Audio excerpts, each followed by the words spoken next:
자, 안녕하세요. 1월 25일 매식경 시작하도록 하겠습니다. 자, 오늘 기사 한번 볼게요. 자, 몇 가지 이슈들이 있는데 지금 증시에 굉장히 많은 좀 영향들이 있는 것 같아요. 그래서 증시 관련된 이야기 잠깐 하고, 후분양제 관련된 이슈, 그리고 Z세대 관련된 이야기, 오늘 좀 이렇게 세 가지 테마 한번 시간이 되는 데까지 한번 진행을 해보도록 하겠습니다. 자, 코스피가 왜 이렇게 난릴까요, 여러분? 참 시장의 방향성을 이렇게 확인을 계속 하는 것도 힘들고, 그쵸? 그러니까 이런 것들을 어느 누가 정확하게 예측을 할 수 있겠어요. 예측은 사실 아무도 못할 거예요. 그래서 최대한 우리가 이러한 시장의 방향성이나 나의 목적에 따라서 투자를 하는 게 굉장히 중요한 이유가 바로 이런 이유가 좀 아닌가 싶고, 우리가 지금은 취준을 위해서 금융 환경에 대한 이해를 하지만 언젠가는 또 지금도 여러분들이 투자를 하는 친구들도 있을 거고 또 나중에 언젠가는 해야 되기 때문에 지금 사회 심리적으로 몰빵 투자라든가 비투를 한다든가 이런 것들이 좋다 나쁘다 이런 것보다 내가 실패하지 않는 투자를 하기 위해서 이런 모든 것들을 내가 어느 정도 방향성 정도는 알 필요가 있다. 개별 종목에 대한 이슈라든가 산업의 방향, 그런 것들은 사실 너무나 많은 분들이 방향성을 예측하고 하고 있지만 정작 중요한 것들은 그러한 지표라든가 그러한 보고서를 보고 내가 판단을 하는 것이기 때문에 나의 판단 기준이 굉장히 중요한 거고, 그 판단 기준에 내가 어떠한 선택과 결정을 할 때는 나의 방향성이 굉장히 많이 들어가 있게 될 수밖에 없기 때문에 그런 방향성에 좀 초점을 맞춰야 되지 않을까 싶어요. 그래서 이게 취준이건 아니면 증시건 투자건 방향성이라는 게 저는 굉장히 중요하다고 생각하고, 여러분도 아마 저와 같은 생각이라고 하시는 친구들이 지금 매식경을 보고 있는 거겠죠. 그래서 아무튼 오늘 이 코스피 2800선 붕괴에 대한 얘기 잠깐 한번 볼게요. 3000선에 대한 보합이 계속적으로 이제 3000선 언저리로 왔다 갔다 했는데 지금 계속적으로 지금 무너졌죠. 그래서 2800선은 무너져서 엄청 큰일이다. 물론 그렇게 해석하는 분도 계시겠지만 큰일이다, 큰일이지 않다보다 왜 그럼 이렇게 되고 방향성이 어떻게 되는 걸까, 이런 거를 우리가 스스로 공부를 해보는 게 필요한 거겠죠. 자, 어제 24일 코스피 지수가 1.5% 가까이 하락하며 장중에 2800선 아래로 떨어졌대요. 코스닥 지수는 2.5%가 넘게 지금 하락 중이라는 거죠. 자, 그러면 물론 증시라는 게 변동성이 있는 이유들이 굉장히 많이 있겠지만, 그러면 어제 증시는 왜 이렇게 된 것일까? 왜냐, 미국 나스닥 증시 등 미국 증시가 하락하면서 불확실성이 확대가 된 가운데 오는 25일, 26일 예정된 FOMC 경계감 때문에 그러니까 지금 지수가 변동이 있는 이유는 굉장히 많은 이슈들이 있는 거겠죠. 그쵸? 근데 있지만 지금 어제 2800선 아래로 왔다 갔다 이제 떨어졌던 건 많은 이슈들이 있지만 미국 증시도 하락했는데 거기에 있어서 불확실성도 굉장히 높아졌는데 또 때마침 25일 FOMC 이런 예정된 경계감 때문에 이 증시가 좋지 않은 방향성 같더라. 그냥 여기까지만 우리가 이해를 하면 되지 않을까 싶습니다.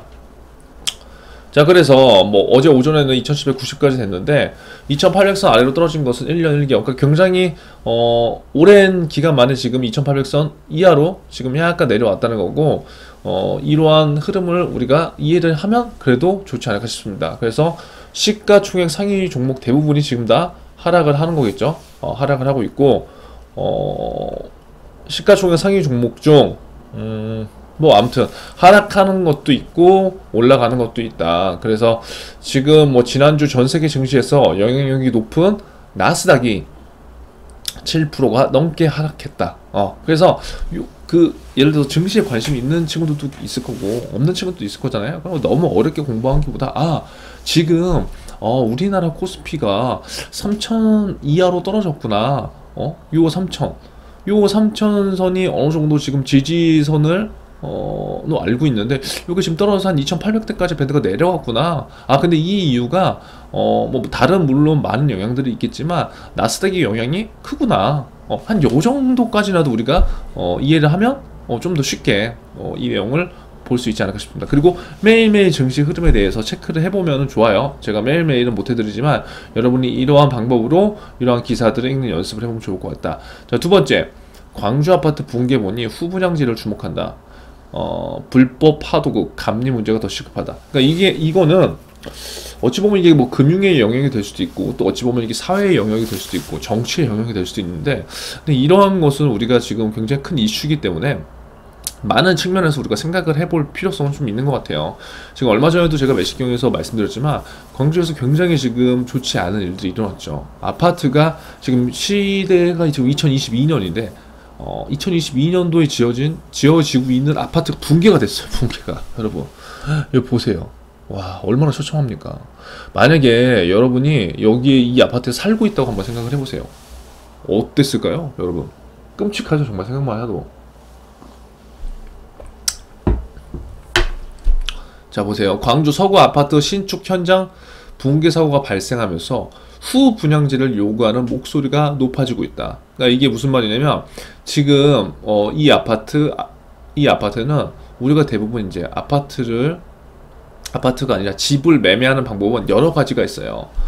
예를 들어서 돈이 있으면은 뭐 그냥 일반적으로 부동산을 끼고 거래를 하는 그냥 매매 방식이 있는 거고, 뭐 크게 두 가지로만 본다면, 뭐 다른 방법도 있지만 한 가지 방법은 분양을 받는 방법이 있거든요. 이 분양이라는 건 여러분들 청약저 주택통장을 활용해서 여기에 이제 당첨이 되는 거예요. 그러니까 여기에서는 뭐 세세한 내용이나 그런 것들은 제가 배제를 하고 그냥 설명을 할게요. 만약에 뭐 분양에 대해서 궁금하다 그러면 이 영상을 한번 제가 첨부를 시킬 테니까 이 위에 영상을 한번 보시고요. 일단 우리가 그 공부하는 사람 입장에서는 뭐 크게 그렇게 어렵게 할 필요 없다. 그 매매를 하는 방법이 있는데, 일반적으로 매매를 하는 방법과 분양, 이 두 가지로 우리가 집을 구매를 하는 거죠, 예를 들어서. 근데 이 분양이라는 거는 청약 통장을 갖고 해야 되는 건데, 일반적으로 매매를 하면은 지어진 아파트를 보고 우리가 이걸 거래를 하는 거잖아요. 여러분들이 지금 거주하고 있는 공간이, 여러분들의 집이 여러분들의 부모님께서 그냥 지어진 아파트에 거기에 돈을 주고 사신 거라고요, 대부분. 그런데 이 분양이라고 하는 거는 뭐냐면, 여기에 아무것도 없어. 공터야, 공터. 근데 공사는 해. 그러니까 집이 없는 상태인데, 아, 여기다가 우리는 새 아파트를 질 거예요 라고 이렇게 생각을 하고 미리 이거를 분양을 청약통장을 활용해서 당첨자를 선정하는 거예요. 그러면 이 분양이라는 거는 아직 지어지지 않은 새 아파트에서 살 수 있는 권리를 주어지는 게 우리가 지금 분양권이라고 하는 거거든요. 분양권. 그런데 지금 이 광주 신축 아파트 현장도 뭐예요? 신축이죠, 신축. 신축은 새 아파트란 말이에요. 그러니까 우리나라에서 새 아파트에 거주하는 사람들의 비율은 굉장히 적어요. 왜냐? 새 아파트를 계속적으로 찍어낼 수가 없기 때문에.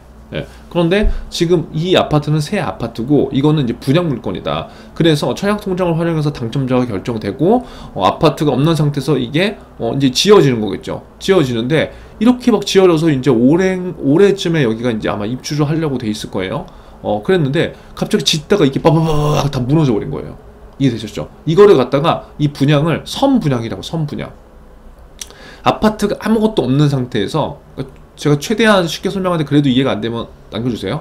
그러니까 대부분 분양을 받을 때 우리가 선분양, 이 앞에 선자가 빠졌는데 이 분양은 미리 분양을 한다는 거예요. 그러니까 미리 사람들한테 돈을 받고 이 아파트를 이제 그때부터 이제 대부분 만드는데, 선분양은 이미 여기에 이제 만들어져 있는 거예요. 이미 지금 막 공사를 막 하고 있는 거야, 예를 들어서. 그래서 통상적으로 분양을 아파트에서 당첨을 받게 되면 한 2년에서 3년 후에 내가 이 아파트에 들어가서 살 권리가 이제 생기는 거죠. 그런데 지금 무슨 말이냐면, 이게 붕괴 사고가 발생하면서 야, 이게 문제가 선분양 때문에 그런 거 아니야? 라고 이제 생각하는 사람들이 많다는 거예요. 그래서 후분양제를 요구하는 목소리가 높아지고 있다. 입주 시기에 맞춰 공사 기간을 줄이려는 관행을 막고 주택 품질도 확인한 후에 구입할 수 있다는 이해서다. 이게 무슨 말이냐면, 지금 대부분은 우리가 선분양이었죠, 선. 그럼 선분양이니까 제가 예를 들어서 2018년 12월에 이게 청약으로 당첨이 됐어. 그러면 3년 뒤엔 2021년 12월에 여기 들어가기로 예정돼 있는 거예요. 그러니까 입주 시기가 나와 있으니까 공사하는 사람들 입장에서 어떻게 되겠어요?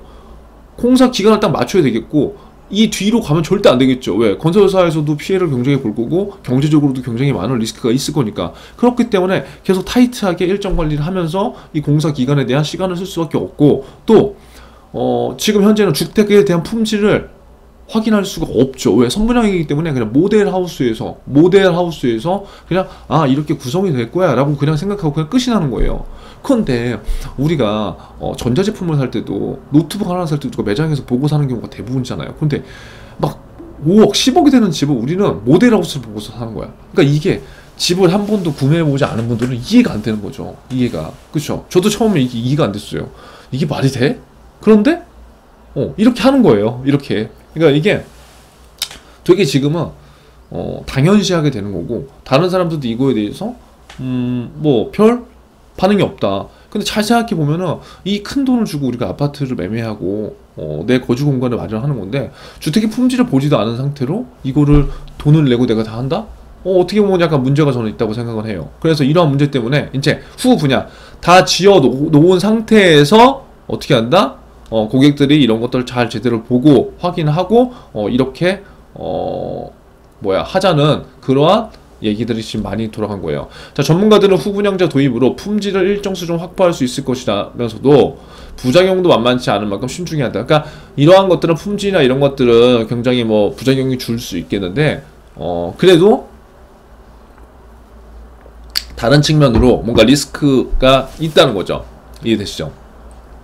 자, 23일 부동산 업계에 따르면 HDC 현대산업개발이 시공하던 광주 화정동 아이패크 외벽이 붕괴하는 사고가 발생한 이후 후분양제가 주목하고 있다. 그러니까 우리가 기억해야 될 건 지금 만약에 아파트를 지금 분양을 하게 되면 대부분 선분양을 했구나. 그러니까 후분양을 하는 것도 있습니다. 근데 대부분은 선분양이에요. 그래서 지금 이러한 이슈가 있기 때문에 후분양제가 주목되는 거구나. 그거를 이제 우리가 알면 되는 거고요. 해당 사고의 원인으로는 현재 콘크리트 양생 부실 가능성이 높아지고 있다. 콘크리트가 잘 굳지 않는 겨울철에는 수분을 제거할 수 있도록 보온 작업을 해야 하지만 이 과정에서 미흡할 수 있다. 그래서 이러한 가능성 때문에 부실이 될 가능성이 컸을 거다라고 이제 우리가 예측을 하는 거죠. 이 때문에 HDC 현산 측의 부인에도 무리한 공사기간 단축. 그러니까 결국 우리가 이런 사고가 나고 나중에 이런 것들을 스스로 뭔가를 점검하고 뭐 셀프 피드백을 해봤을 때 공사 기간이 너무 무리하게 단축시켜서 이런 게 아니냐라는 지금 얘기도 굉장히 많이 나온다는 거예요. 근데 그 시공사 측에서는 절대 그런 얘기를 안 하겠죠. 물론 그게 사실이 아니면 좋겠지만 전문가들도 후분양제 도입이 주택의 안정성과 품질 제고하는 데 도움이 될 수 있다고 말한대요. 후분양제의 장점은 사업주나 시공사가 설계에 따라 제대로 건설하면 입주 예정자들이 다 지은 걸 보고 판단할 수 있다. 안전 측면에서 바람직하다. 그러니까 저는 물론 지금 우리가 이 아파트라는 게 잘 보세요. 우리가 집이라는 건 여러분 소비재이면서 필수재예요. 안 그런가요? 거주 공간이잖아요. 그런데 지금 대부분은 뭐 부동산 시장이 2015년부터 계속 상승을 하고 있고 영끌이든 뭐든 이제 집이 없으면 굉장히 힘든 경제 재택 수단으로서 하나로서 우리가 생각을 할 수 있지만 그 이면에 본질적으로 본다면 내 가족의 거주 공간이라는 것이 빠지면 절대 안 된다는 거죠. 그쵸? 이거는 뭐 우리가 취업이고 뭐고 다 떠나서요.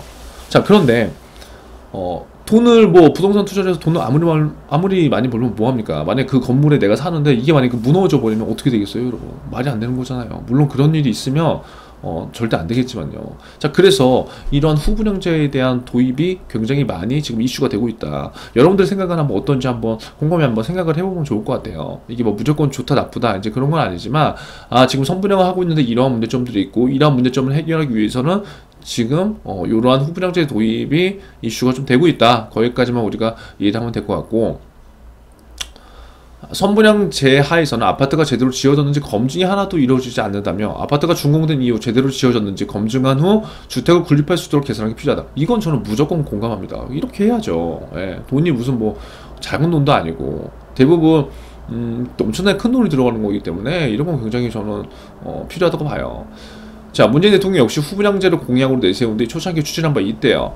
국토부는 2018년 정책 발표를 통해 2022년까지 공공분양주택의 70%를 후분양으로 공급하고 민간에도 인센티브를 부여해 후분양 활성화를 유도하겠다는 계획을 제시했대요. 좀 몰랐네요. 그런데 어떻게 됐어요? 지금은 뭐 사실 그게 안 됐죠. 하지만 집값이 급등한 이후 오히려 정부는 주택 공급 확대 방안을 제시했고 선선분양으로 평가받는 사전청약 제도까지 도입했다. 이 때문에 후분양제 시장 가능성은 의문이다. 그러니까 이게 무슨 말이냐면 처음에 이제 공약을 낼 때도 이제 후분양에 대한 얘기들을 했지만 결국 공급에 대한 부족이 이슈가 계속 나왔고 사람들이 이런 것에 따라 집값 급등의 원인이 이제 수요와 공급이 맞지 않는다는 걸 이제 누구나가 알고 있기 때문에 정부 입장에서는 급해서 주택 공급에 대한 확대 방안이 계속적으로 지금 됐는데, 이러한 것이 선선 분양의 영향으로 받는 사전 청약 제도까지 도입이 되면서 후분양과는 거리가 먼 시장 방향으로 가고 있더라. 이해되시죠? 이게 지금 현실이에요. 자, 후분양제는 소비자가 안전한 주택을 구입하는 데 도움이 될 수 있다면서도 주택 공급 측면에서는 준공 전까지 공급 물량이 없어지는 만큼 시장이 불안정할 수도 있다. 자, 이게 그래서 이 시장이 굉장히 어려운 게 뭐냐면 공급이라는 거는, 왜 예전에 김현미 국토부 장관님께서 아파트가 빵이라면 찍기라도 하지, 이런 얘기를 했어요. 그쵸? 아파트가 빵이라면 그냥 만들면 되니까. 근데 아파트는 적어도 2, 3년 이상 소요되게 된다고요. 그럼 공급 계획을 그동안 안 해놨기 때문에 이게 지금 이러한 좋지 않은 현상들이 계속 일어나는 거거든요. 그런데 자, 우리가 가야 되는 방향이 명확해. 예를 들어서 이게 후분양이 다 좋다고 생각해. 그럼 후분양으로 가는 게 맞는 거예요. 그쵸? 근데 단지 공급이 안 된다.